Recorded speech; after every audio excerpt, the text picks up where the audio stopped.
Would you like to buy a 40-foot yacht for only $1,100? We'll find out how and where. This is Captain's Log. We'll be right back. This is Captain's Log with your host, Captain Mark Gray. Welcome aboard.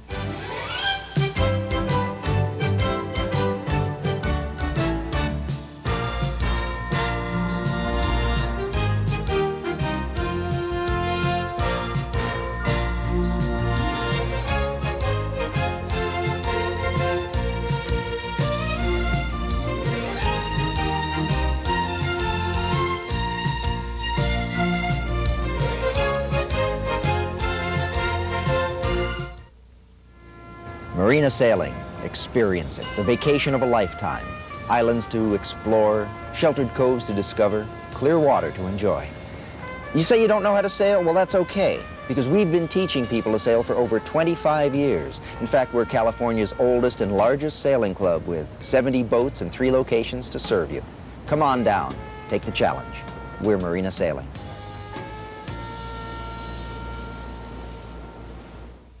Ventura Harbor Village is a colorful waterfront complex with over 40 varieties of shops, international cuisine, and even a nostalgic carousel just for fun.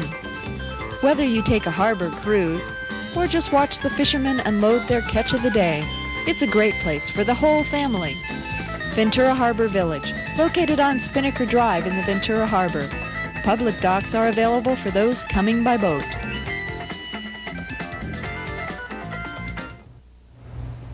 Please welcome our guest, Mr. Martin of Martin's Boat Yard, or Martin's Boat Place, is it? Right? Boat Place. Please give a warm hand to Mr. Martin. That wasn't the toughest part. What is your last name, Martin? DeZeeuw. And how do you spell that? It's D-E-Z-E-E-U-W. DeZeeuw. Mm-hmm. See, correct. I could do it. Tell us, how and where do we find a 45 or 40-foot yacht for $1,100? Well, you can buy it through a bank of repos, or people who do not pay the slip fees, they can put a lien on the boat and then have a lien sale. Drugs, confiscated boats, they're used for drugs. Where do you find these? Well, a lot of times they're advertised in the papers. You could find them in big boat yards. But basically, they're pretty far and few between, you might say, and you have to look a lot. They come up quite often. Right now, with the drug, is pretty bad. There's a lot of drug boats out there. A lien know. sale is different. For instance, if a mechanic did some work and you didn't pay him, That's he could correct. put a lien in to sell your boat. That's correct. Well, that's one good way to do it. If I were a new boat buyer for the first time, and being a yacht broker yourself, how would you explain to me the steps that I would have to go through, you know, in buying a boat? Well, most people, they start looking for a boat first. They cannot make up their mind yet what kind of boat they want. They want a sailboat, basically.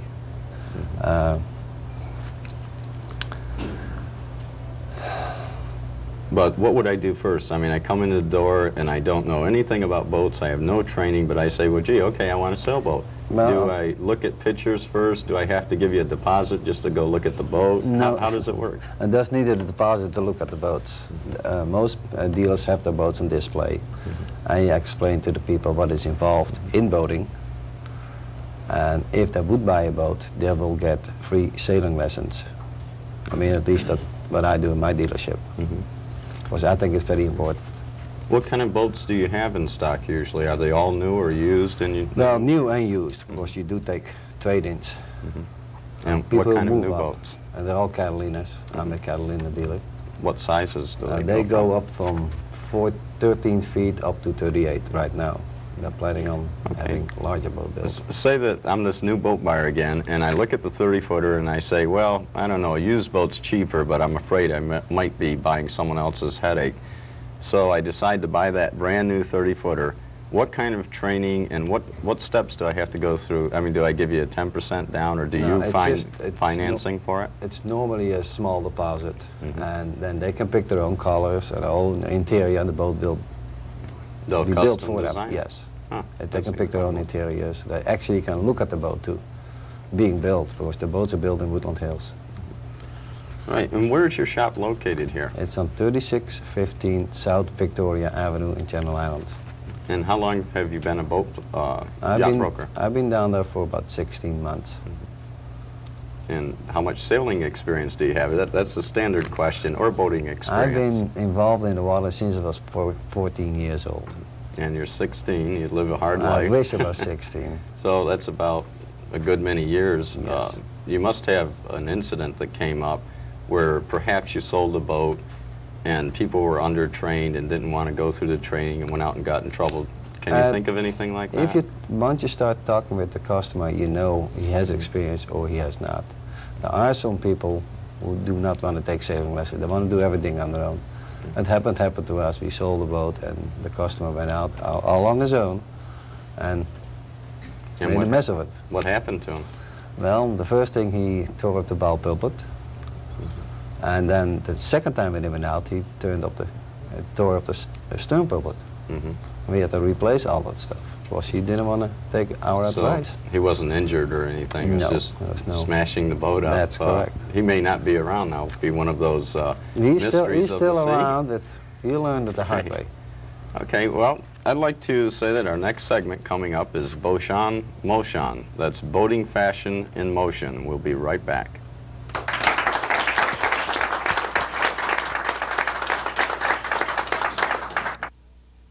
The Captain's Log is like no other ship's logbook you'll find in the world today. It's unsurpassed in quality and workmanship. Created from scratch, its 400 pages are divided into 19 sensible, practical, and easy-to-use chapters, each tab for convenient access. Beautifully illustrated throughout with 23 original pen and ink drawings, the Captain's Log is full of fresh new ideas.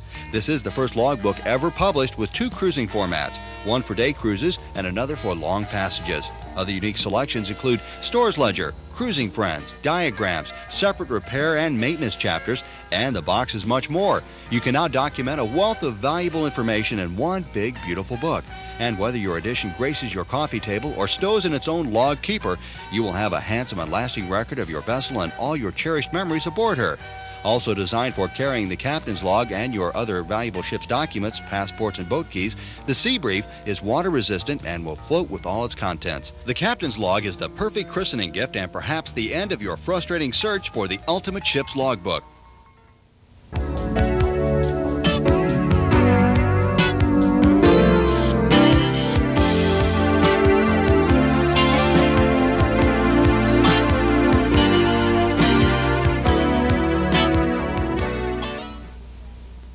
Our first model is Kathy Delano. She's wearing a Ventura bikini from our shop. It's the tiger print in the one piece. It's very nice with the scoop in the front, the cutaway sides, the French cut back. But one of the good things about the shop is you can have your suits made however you'd like. Now our next model, Michelle, is wearing the same print without the face in the middle. It has the G-string back with the flaps, the twist top. You can cut the back down, you can have it cut up as high as you want, or you can cover the whole back. Thank you very much, Michelle. Our next suit is being worn by Diane. It's a Jimmy's. It's got the high-rise print. It's in the orange. It has the racer back. Very functional suit. Very nice cut legs on that suit. Thank you, Diane. And here's Johanna. This is the same print in green. It's off the shoulder. It's got the bandeau.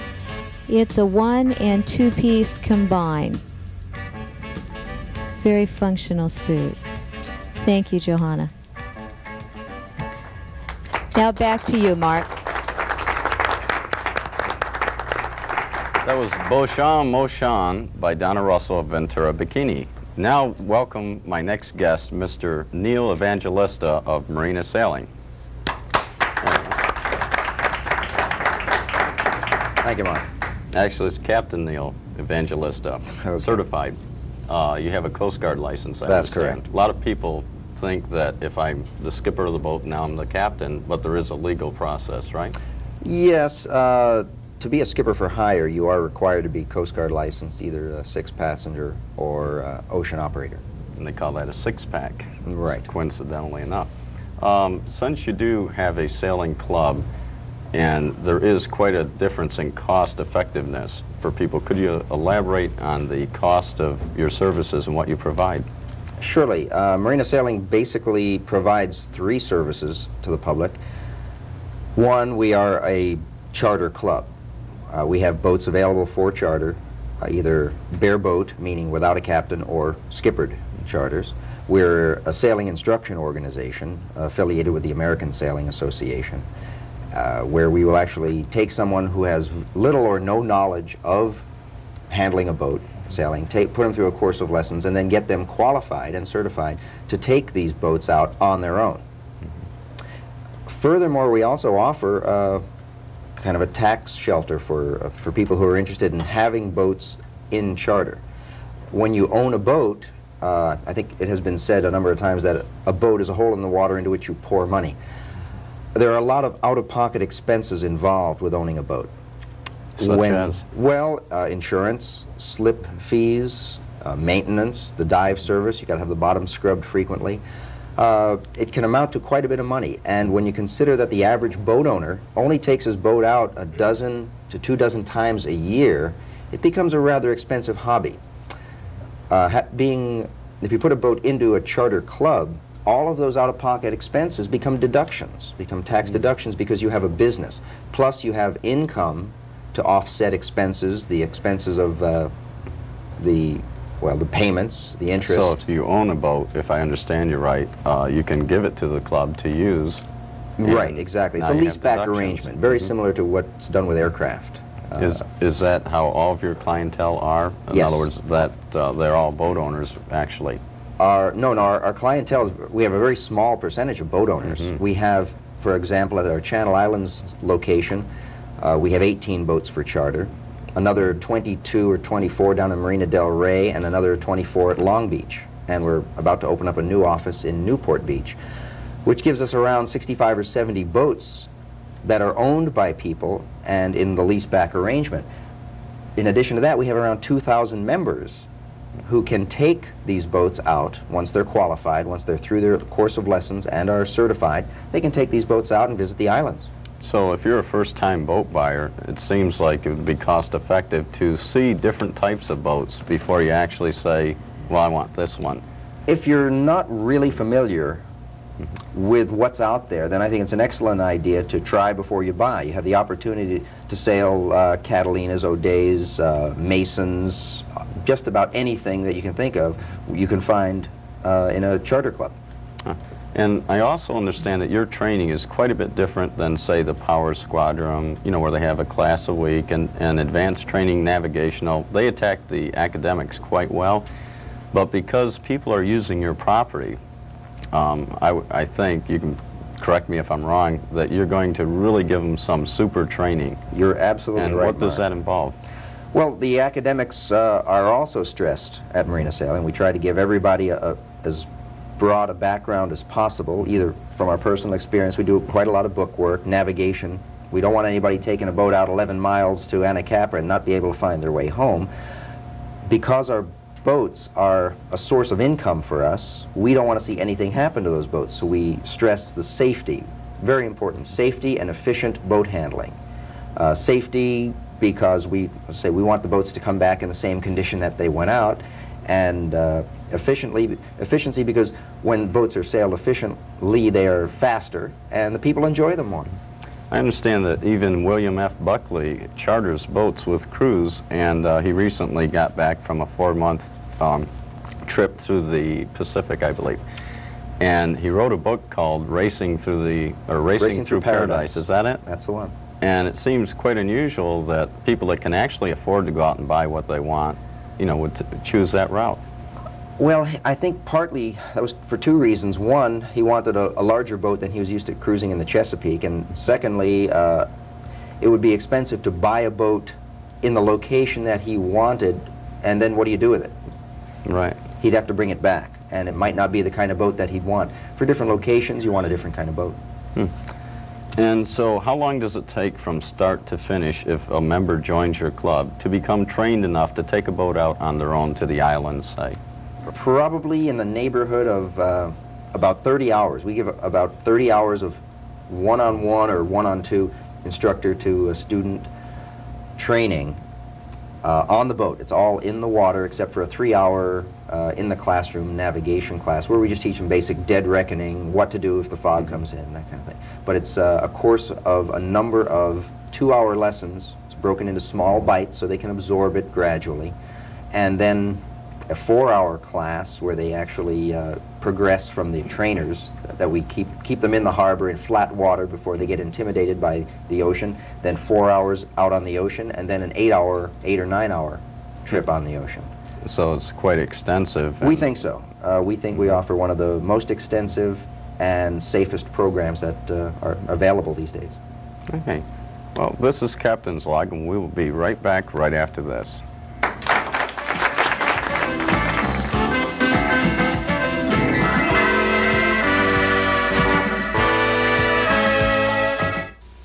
Blending comfort, performance, and value, Catalina Yachts continue a tradition of building outstanding sailboats in every class.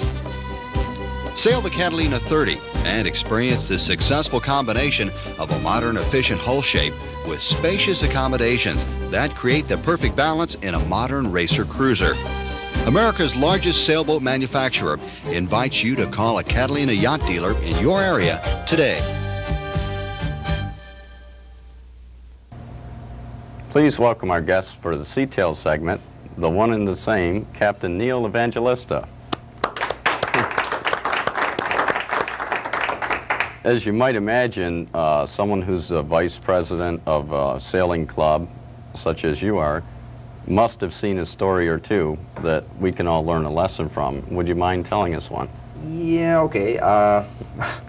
We had a graduate on his first charter, as a matter of fact, take out one of our boats, and I don't know where he got the idea that he could board passengers directly from the sailboat onto the landing at the east end of Anacapa. They have a ladder, goes up 12 to 14 feet, depending on the tide, at the east end, and club rules state that boats are always brought into and out of docks or any location like that with all sails down and motor running. Well, witnesses said that he was trying to disembark passengers from the bow of the boat with his mainsail up, and apparently T-boned the landing 3 times trying to get his passengers off. It was a good thing we had some witnesses, because he sort of denied any knowledge of having damaged the boat. What he ended up doing was ripping loose the bow pulpit,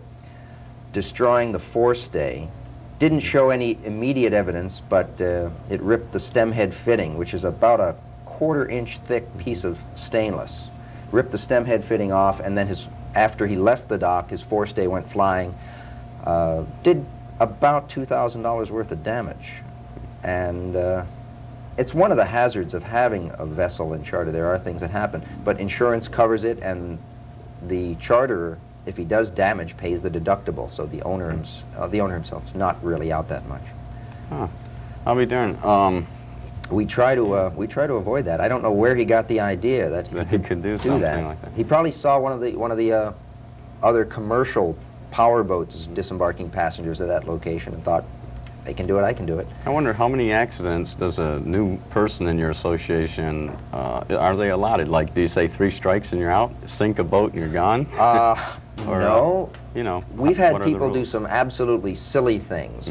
It got a little too rough out beyond the breakwater. One of our members and his daughter and son-in-law apparently got a little seasick. Happens, hazard of the game. And they decided they'd just tour the harbor. And he dropped his mainsail and furled up his jib and decided he'd go visit Mandalay Bay.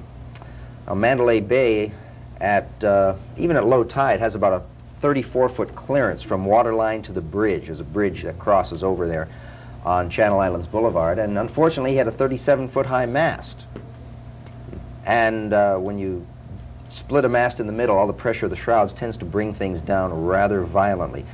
Sometimes people suffer from a case of temporary or terminal brain fade. He came in, wrote us a check for the deductible, and we haven't seen him since. He didn't have to be that way. It could have just simply been, well, I made a mistake, sorry guys, I promise I won't do it again, and charter something else. Oh. The boat was only out of commission for about a week and a half. So you can, part of your learning experience, you could almost say you plan on them having a problem here or there. Very seldom. But when it does happen, we try to look at it philosophically. A boat, like anything else, is a tool for learning, and once in a while you break a tool. That's a good attitude. I think it's great. What are the fees or the costs to join, just briefly as one? Oh, marina sailing? If you're already an experienced sailor and you wanted to take out a boat, it's $125 to join. The dues are $21 a month. And for this you can get for example, a Catalina 30 will run you in the neighborhood of $115 a day. And that's a full day from 6 a.m. till 6 the next morning. So it's a 24-hour day. And if you figure you use the boat as much as an owner would, a boat in private ownership, it would cost you in the neighborhood of $1,300, $1,400 for the whole year's usage. Oh, it sounds economical. Very economical. Well, perhaps these little stories will save a life someday. This has been Captain's Log, and I thank you for being here.